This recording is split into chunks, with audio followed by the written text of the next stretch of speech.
Okay. And just tell me about your organization and what you do. Okay. So we are the Weston A. Price Foundation, and all of our work is based on the principles and the teaching of and the research of Dr. Weston A. Price. Dr. Price was a dentist back in the early part of the 20th century. He recognized back in the 1920s that his patients' declining oral health corresponded to their declining physical health, and that correlated to the change in the food supply.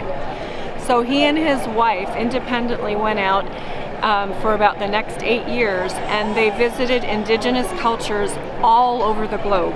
He found these cultures who were still eating only their primitive, what he termed primitive diets. And as a dentist, the first thing that he looked at, remember he understood the teeth were like the window into the rest of the human body. He looked at their teeth, and everywhere he went, he found people whose teeth were perfect. They had tiny, tiny amounts of dental caries, if any. They had perfectly straight teeth, but then they also had these perfectly beautiful forms. They also were almost entirely free of disease. They had no birthing or fertility problems. They were happy, mentally, emotionally healthy people. And they were eating, of course, very different diets, whether you were, between an Eskimo eating a lot of whale blubber and maybe wild berries, but almost no vegetables, or if you were the Maasai in Africa who were eating a lot of fresh raw milk, drawing blood from their animals every day and eating a lot of meat but very little grain or vegetable input. And then there were others who were eating a lot of vegetables, some grains, and various things.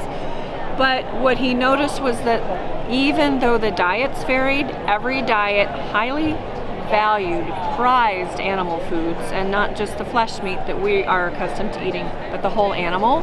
He also found that they were fermenting and drying foods for preservation, not canning, of course, because that was a fairly modern thing.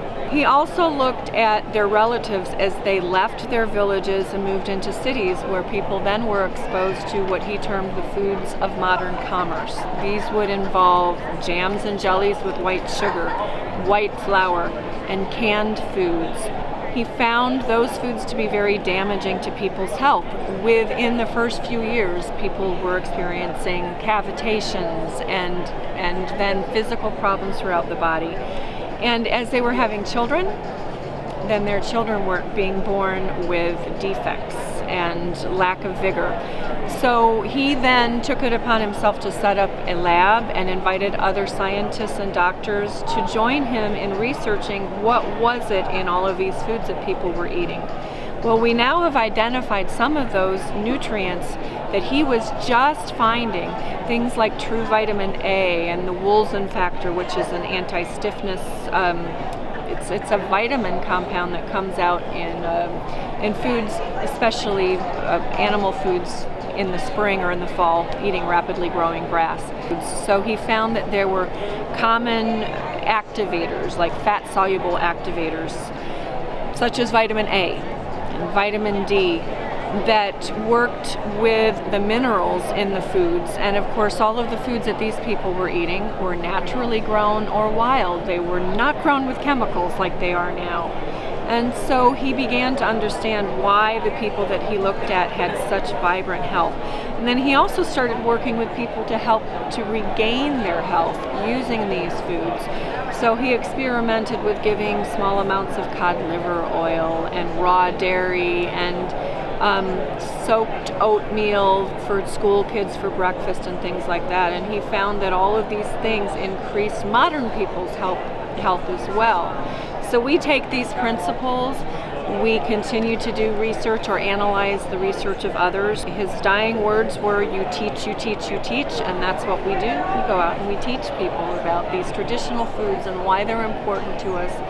And we try to connect farmers with consumers on a local level so that you can go to a farm or even to a store and find the foods that you need to be healthy. And we also work to help teach people about regaining health when we have challenges through the use of primarily nutrition, but we also connect with herbals and alternative therapies as well. So we promote all of this.